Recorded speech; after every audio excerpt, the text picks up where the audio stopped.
Let's look at the numbers.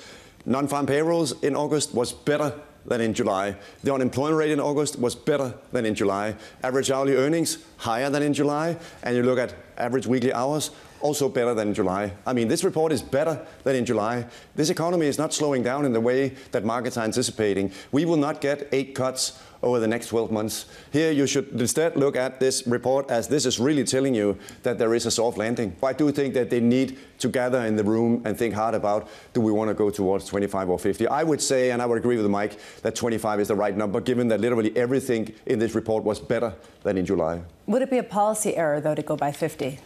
See, that opens up the debate about our star and how far do we need to go down. If our star and where we need to go to, and ultimately, so real rates plus inflation, if we only need to go to 4.5, we're not far away from that, so there's no rush to lower rates. If we do need to go all the way down to 2.5 or 3, then there is certainly more of a rush. But given the incoming data across the board is still good, why is there this rush to cut rates so dramatically, other than the R-star framework, which says that we got to get going?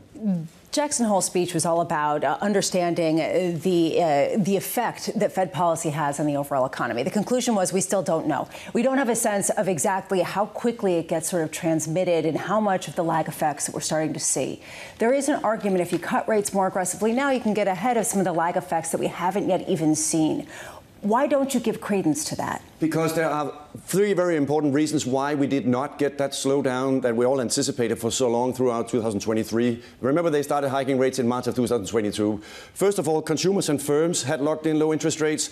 AI investment has been very strong, and fiscal policy has been a huge tailwind. All these things combined have been the key reason why the economy has not slowed down.